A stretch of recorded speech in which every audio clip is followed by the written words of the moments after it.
I made a video last week about how overall the show ReZero is a masterpiece, and season 2 was what elevated it to that status. But in this video, I wanted to go over one element in season 2 that it did very, very well, to the point of making me love characters I had previously not cared about at all. Hey everyone, thanks for clicking on this video. I'm Wheeze. If you find me entertaining, please watch to the end of the video and consider subscribing or giving the video a like. And if you don't like it, give me a comment to tell me why I suck so I can get better. Thanks! Enough wasting your time, on with the video. Backstories, especially in flashbacks, have become very commonplace in storytelling. It's rare to see a modern story not use flashback backstory at some point. I think they are a little overused and are a little cheap sometimes because they are used to set up an event right before the event happens. Hunter x Hunter's 2011 anime adaptation did this, as instead of revealing Kite, a particularly important character for the Chimera Ant arc, at the beginning of the story, as the manga and 90s anime did, they simply threw it in a flashback at the beginning of the arc to show his importance. A linear approach to it, revealing the character early on, and then when he's seen again and you're reminded of him, would feel real, natural, and if you remembered him from the first few episodes, very rewarding.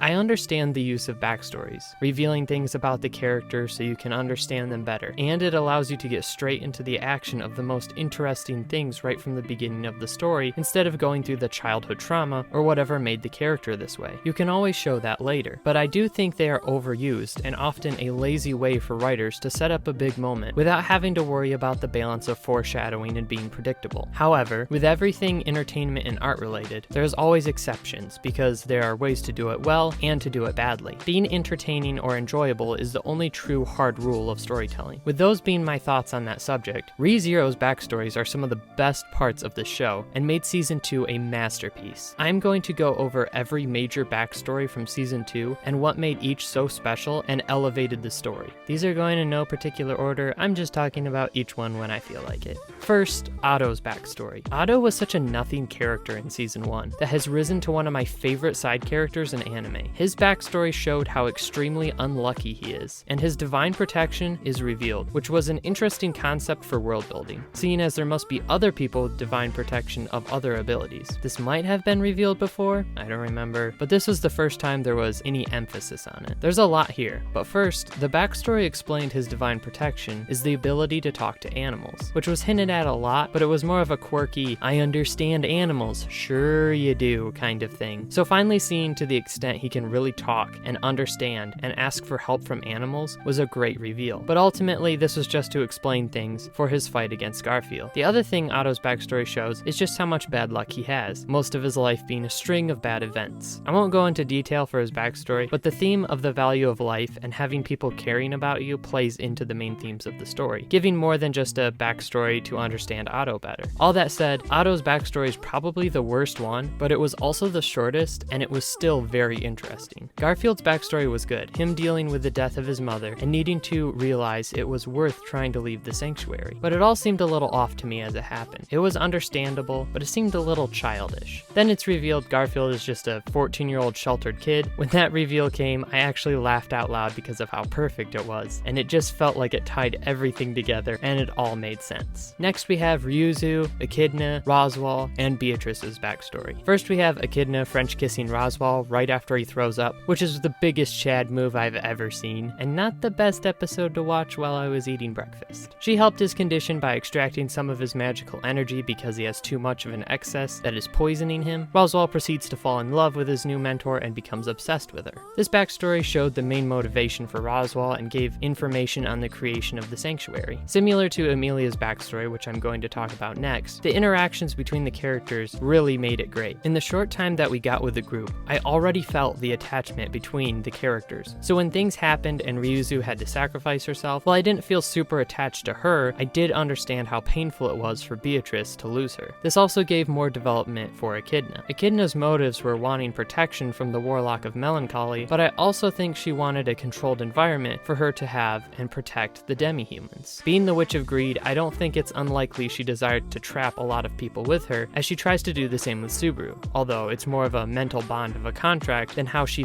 physically keeps the demi-humans near her. Emilia's backstory! I already made a video about how much I love child Emilia's character in a video with one of the worst thumbnails on YouTube, but the entire backstory was fantastic. Jusu! Them making me feel terrible for the monster that was season 1's antagonist was incredible. And they introduced Emilia's guardian, not garden, what the heck, who was actually her aunt, but the woman who took care of her and loved her like her own daughter, making her truly Emilia's mother. Then the tragedy of the Witch of Vanity, who was super freaking cool, coming and ruining everything, including Jusu, which caused him to use drastic measures trying to defend against the witch, and eventually killing Emilia's mother, who he loved. Then showing Emilia freaking out and killing the witch over and over again was freaking awesome, before she froze over everything. And now we all understand why Emilia was so bland and childish in season 1, because she was just frozen for 100 years as a child and lost all of her memories of this time. But the best part of the backstory was adult Emilia having to deal with her past, remembering what happened to her and dealing with the newfound loss of her family and friends. It was sad and incredible and hopeful as Subaru's encouragement pushed her to face it and be strong even though she didn't want to relive the memories. I personally know that not wanting to remember or relive past trauma is a common coping method. Lastly, Subaru's backstory. This was my favorite backstory, even though it was merely one episode. Just the emotional impact of seeing the family Subaru left behind when he died, what his life was like before, and how distraught his parents must be now that he's gone, made this fantastic. I'm not going too deep into this one because there's so much I want to talk about, and I have one more ReZero video planned that will go into detail about the themes of the story, and that will cover this backstory. So subscribe if you're interested. That's it for me. I decided it would be better to have 3 separate videos about different aspects of the show instead of doing one massive video about it all. So if you're only interested in one area, I don't waste your time. Let me know if there's another anime or manga that you want me to go over in a similar way. Check out my previous video on ReZero if you haven't already. Next video will be out in a week. Hope you enjoyed this. Leave a like if you liked it. Thanks for watching. Janya!